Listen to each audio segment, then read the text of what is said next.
내가 많은 사람들을 불편하게 할 수도 있는 말을 하나 할게. 푸묘를 위해 기도하는 대부분의 사람들은 실제로 푸묘를 불러오는 것과는 정반대의 행동을 하고 있어. 그래. 심지어 성경 안에도 이 사실을 분명히 보여주는 이야기가 있어. 수천 년 전 성경에 기록된 가장 혹독한 위기 중 하나.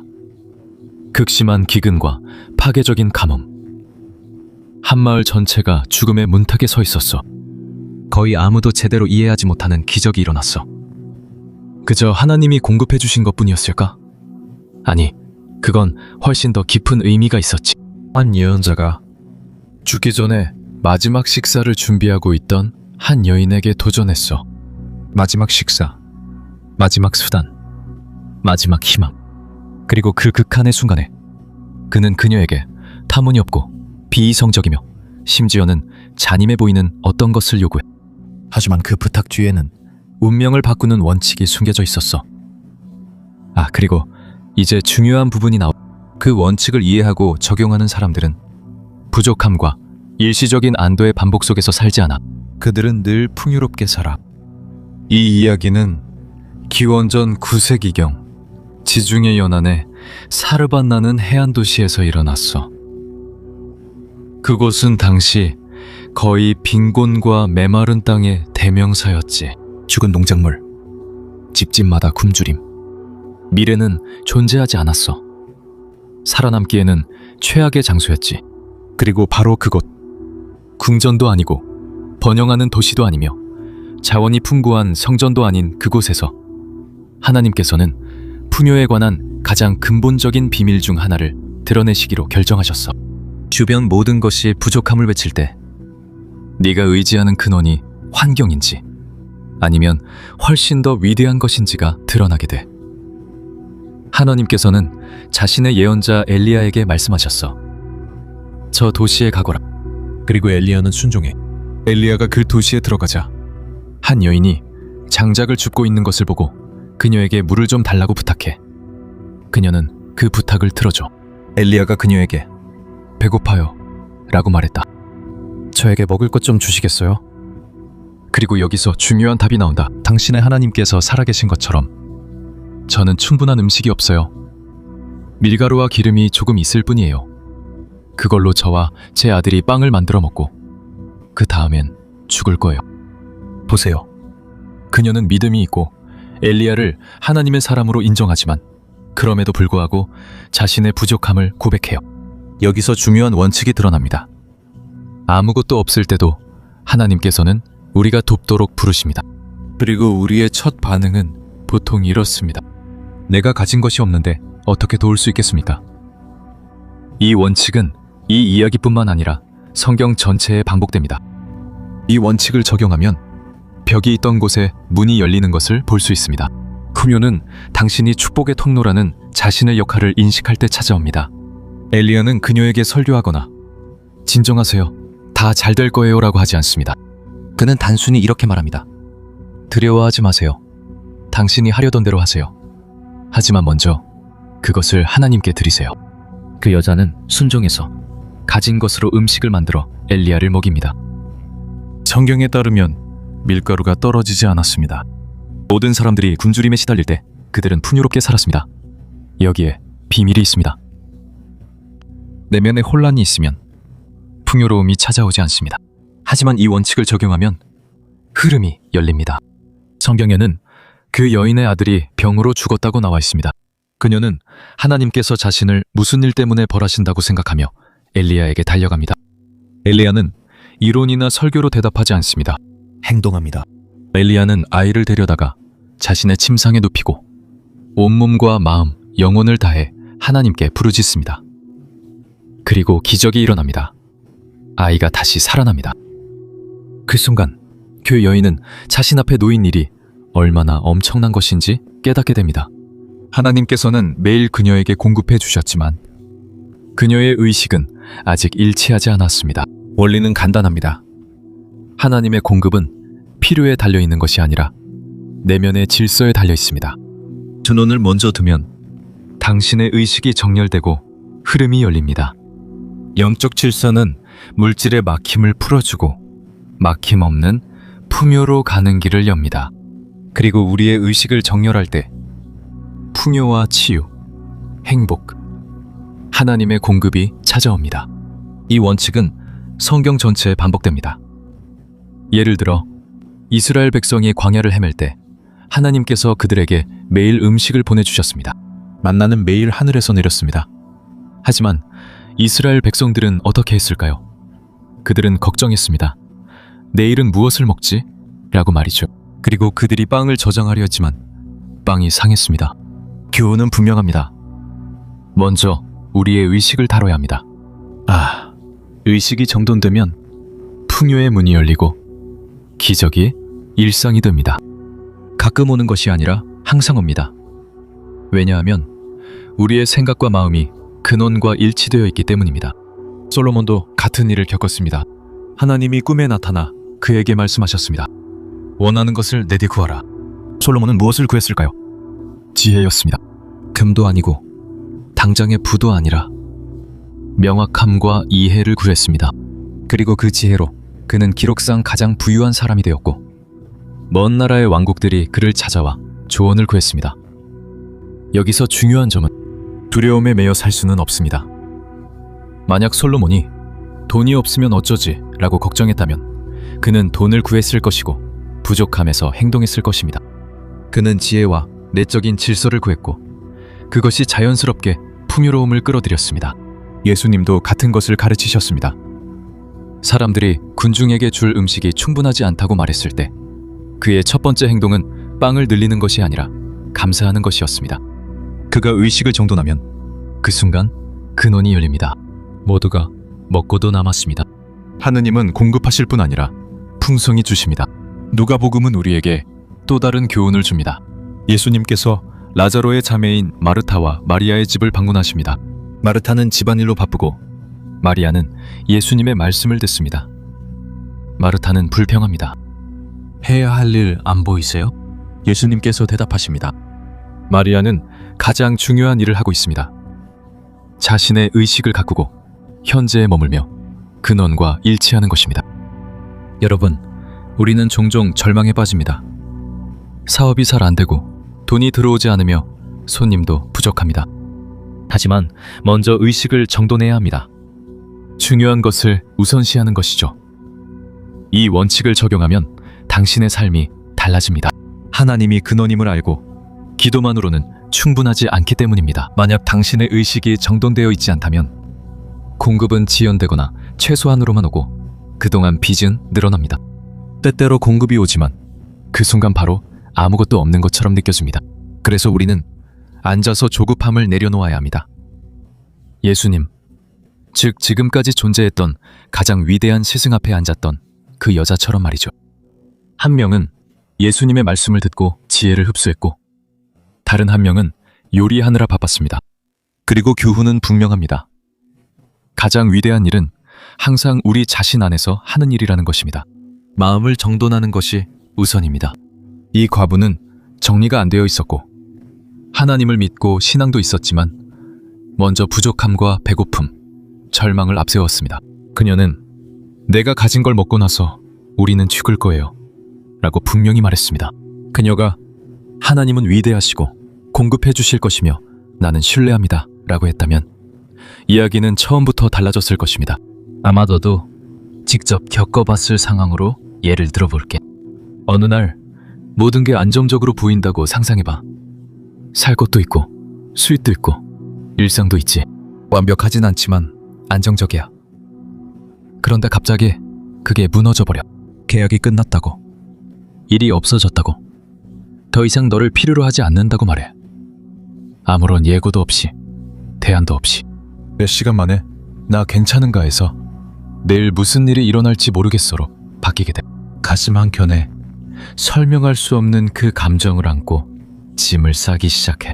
옷을 가방에 넣고 추억을 챙기고 서리는 챙기지 않아. 그리고 모든 물건이 마치 이제 어떻게 할 거야? 라고 묻는 것 같아. 확신보다는 의문을 더 많이 안고 거리로 나선다. 도시의 소음은 여전하고 사람들은 아무 일도 없었던 것처럼 자신의 삶을 살아가지만 너에게는 세상이 방금 흔들린 것 같아. 어딘가에 앉아 바닥을 바라보며 잠시 동안 모든 노력이 아무 소용없었다는 생각이 들어. 그 순간 많은 이들이 무너진다. 모든 게 안정적일 때는 믿음에 대해 말하기 쉽지만 안전함과 안정, 수입까지 잃게 되면 이야기가 달라지지.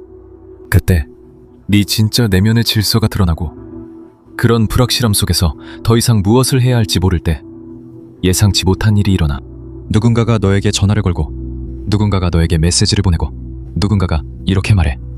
진정해, 와서 같이 해결 방법을 찾아보자. 가장 가까운 사람이 아니었고 네가 기대했던 사람도 아니었지만 그 사람이 나타났어. 그리고 또 다른 문이 열리고 또 다른 문이 열렸어. 너를 추천해주는 인맥, 며칠 동안 숙소를 제공해주는 친구, 그리고 더 큰 기회로 이어지는 작은 기회. 그건 마법이 아니었어. 아니면 하나님이 사람들을 통해 일하신 것이었고 너는 강력한 것을 이해하게 돼. 네가 더 이상 혼자 버틸 수 없을 때 하나님께서 다른 사람들의 마음을 움직이기 시작하셨어. 그 천사들은 날개를 달고 하늘에서 내려온 게 아니야. 그들은 전화, 메시지, 추천, 기회라는 형태로 찾아왔어. 모든 건 네가 포기하지 않기로 했을 때 시작됐어. 내가 두려웠음에도 불구하고 믿음을 놓지 않았을 때. 모든 것이 끝났다고 말하는 대신 무슨 일이 일어나고 있는지 이해하지 못하지만 계속 믿겠다고 말했을 때. 그게 바로 핵심이야. 내면의 질서는 위기를 막아주지는 않지만 위기를 어떻게 지나가느냐를 바꿔준다. 왜냐하면 네 우선순위가 하나님일 때, 바닥에 있을 때조차 가장 약한 순간에도 네 안에 무언가가 이렇게 말해주기 때문이야. 이것이 끝이 아니야. 그리고 그 자리에서 나 혼자서는 결코 일으킬 수 없었던 일들이 움직이기 시작해. 그게 바로 요점이야. 누군가를 도와주고 싶은 직감이 들 때 하나님께서 너를 사용하고 계신 거야. 네 행동이 다른 사람들에게 축복의 통로가 되는 거야. 그래서 내가 말하는 거야. 하나님을 첫 자리에 두는 것보다 강력한 건 없어. 나는 한 푼도 없이 길거리에 있었지만 그래도 믿음을 잃지 않았어. 나는 하나님이 위대하시고 모든 것이 잘 될 걸 알았어. 그래서 너에게 곰곰이 생각해보라고 권하고 싶어. 엘리야가 과부에게 했듯이 두려워하지 마. 오늘 네가 어떤 빚이나 부족함, 문제가 있든 상관없어. 네 어려움에게 이렇게 말해봐. 여호와는 나의 목자시니 부족함이 없으리로다. 내가 사망의 음침한 골짜기를 다녀도 해를 두려워하지 않는다. 하나님이 나와 함께 하시기 때문이다. 하나님은 너의 근원이시고 너의 공급자이시며 너의 힘이시다. 하나님께 첫 자리를 드릴 때 모든 다른 것들은 사라진다. 빚, 굶주림, 궁핍, 문제들. 근원에 집중하면 빛이 비치고 불가능해 보였던 일도 현실이 된다. 내적 질서란 바로 그것을 의미한다. 하나님을 먼저 두는 것이다. 그래, 어렵다. 때로는 믿음만으로는 충분하지 않다. 우리는 갇힌 느낌이 들고 불안하며 출구가 없는 것 같다. 나도 그런 적이 있다. 그래서 네 삶에 내적인 질서를 세우기 위한 4가지 단계를 알려주겠다. 첫째, 통제를 내려놓는 것이다. 혼란, 부족, 문제는 우리가 두려움에서 모든 것을 통제하려고 할 때 생긴다. 이스라엘 사람들이 광야에서 만나를 대했던 것과 같다. 공급은 오고 있었지만 너는 그것을 통제하고 움켜쥐고 싶어한다. 왜냐하면 그것이 끝날까봐 두렵기 때문이다. 그게 첫 실수다. 통제하려는 마음을 내려놓아야 한다. 떡이 떨어지도록 내버려 두고 그것을 받아들이고 감사하며 내일도 다시 떨어질 것이라고 믿어라. 기적이 다시 당신의 삶에 돌아올 것이라고 말해라. 두 번째 단계, 하나님을 먼저 두는 것이다. 아부와 엘리야를 봐라. 내가 원하는 대로 해. 하지만 먼저 하나님이 너에게 명한 것을 내게 준비해. 그녀는 순종했고 하나님을 먼저 두었으며 공급이 이루어졌어. 다시는 굶주리지 않았지. 우리도 마찬가지야. 가끔 우리는 도와주고 싶거나 도움을 보내고 싶다는 마음이 들어. 그리고 내게는 충분한 게 없어 라고 생각하지. 그래도 해봐. 직감은 하나님의 목소리야. 순종하면 감사 인사를 기대하지 않아도 축복이 찾아와. 왜냐하면 너의 보상은 위로부터 오기 때문이야. 그 과부는 거절하지 않았고 못해요, 제 아들을 돌봐야 해요 라고도 말하지 않았다. 그녀는 하나님의 지시를 따랐고 풍요가 찾아왔어. 그리고 생명도 얻었어. 그녀의 아들이 다시 살아났기 때문이야. 이것을 이해하면 부족함이나 두려움이 아니라 하나님을 먼저 두게 돼. 세 번째 단계, 항상 믿음으로 말하는 거야. 네가 내뱉는 모든 말에는 힘이 있어. 내가 한 말은 헛되이 돌아오지 않고 네 의도대로 이루어져. 예수님은 기적이 일어나기 전에 먼저 감사하셨어. 너도 똑같이 해봐. 아무것도 없어도 감사해. 주님, 다가오는 풍요로움에 감사드립니다. 내 삶에 나타나는 번영에 감사드립니다. 다윗이 가르쳤듯이 주님은 나의 목자시니 내게 부족함이 없으리로다. 두려움이 아니라 믿음으로 선언하세요. 당신의 말이 씨앗이 되어 언젠가 현실에서 꽃을 피울 것입니다. 잠시 멈추고 숨을 쉬세요. 이 영상을 계속 보고 있다면 당신 안에 무언가가 더 이상 그저 살아남는 것이 아니라 질서 있게 살아갈 준비가 되었다는 뜻입니다. 그건 아무나 할 수 있는 일이 아닙니다. 댓글로 남겨주세요. 오늘 저는 통제 대신 신뢰를 선택합니다. 이건 그저 멋진 문장이 아니라 불편한 결정입니다. 그리고 이 문장을 과감히 적는 사람들이야말로 진정으로 자신의 이야기를 바꾸고 싶은 사람들입니다. 하지만 네 번째 단계에 들어가기 전에 잠깐 멈추고 숨을 쉬세요. 이 영상을 계속 보고 있다면 당신 안에 무언가가 더 이상 그저 살아남는 것이 아니라 질서 있게 살아갈 준비가 되었다는 뜻입니다. 그리고 그건 아무나 할 수 있는 일이 아닙니다. 댓글로 남겨주세요. 내 근원은 두려움이 아닌 하나님입니다. 이건 멋진 문장이 아니라 불편한 결정입니다. 그리고 그것을 감히 쓰는 사람들이야말로 진짜로 자신의 이야기를 바꾸고 싶은 사람들입니다. 네 번째 단계. 비록 적더라도 일관성 있게 행동하세요. 예수님은 가만히 계시지 않고 말씀하셨습니다. 가진 것을 가져다 주시오. 과부가 요리했습니다. 믿음만으로는 아무것도 변하지 않습니다. 저도 직접 토론토에서 몇 시간씩 걸으며 문을 두드리고 전화를 걸었습니다. 믿음으로 행동하세요. 하나님께서 마음을 움직이시고 문을 열어주신다는 확신을 가지고 움직이세요.